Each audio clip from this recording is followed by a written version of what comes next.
Good morning, everyone. Welcome. Uh, I'm here to announce an important decision regarding the United States policy towards Cuba. In 1996, Congress passed the Cuban Liberty and Democratic Solidarity Act, also known as Libertad. Under Title III of that act, the United States citizens who had their property confiscated by the Castro regime were given the right to file suit against those who traffic in such properties. But those citizens' opportunities for justice have been put out of reach for more than 2 decades. For now more than 22 years, every president, every Secretary of State has suspended Title III in the hope that doing so would put more pressure on the Cuban regime to transition to democracy. But just as we did in regard to moving our embassy to Jerusalem, the true capital of Israel, or designating the Islamic Revolutionary Guard Corps for what it is, a terrorist organization, the Trump administration recognizes reality. We see clearly that the regime's repression of its own people and its unrepentant exportation of tyranny in the region has only gotten worse because dictators perceive appeasement as weakness, not strength.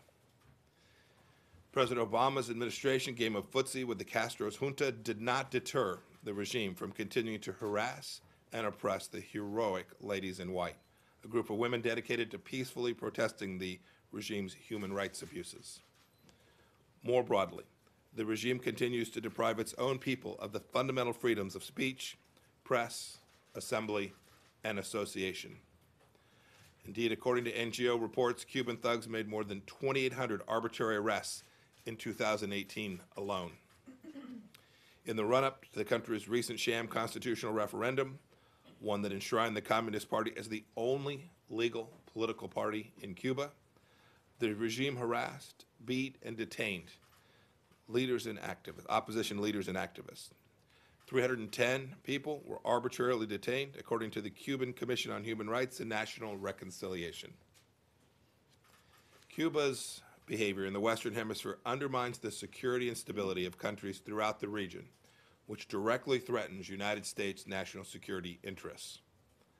The Cuban regime has for years exported its tactics of intimidation, repression, and violence. They've exported this to Venezuela in direct support of the former Maduro regime. Cuban military, intelligence, and state security services today keep Maduro in power. Sadly, Cuba's most prominent export these days is not cigars or rum, it's oppression. Détente with the regime has failed.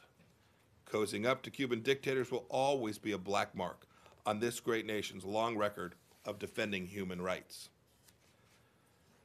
For these reasons, I'm announcing that the Trump administration will no longer suspend Title III.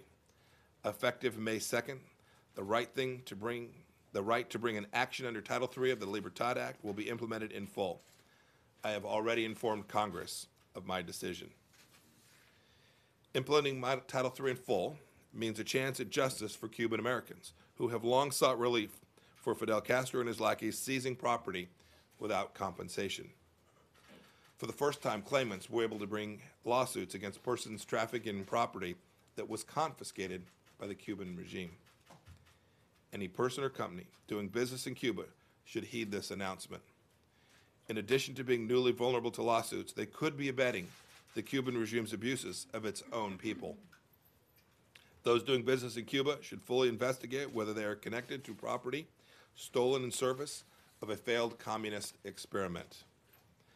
I encourage our friends and allies alike to likewise follow our lead and stand with the Cuban people. As I said throughout my trip to South America this last week, the Trump administration is committed to helping grow the wave of democracy, good governments, and openness, which is steadily building throughout the entire Western Hemisphere.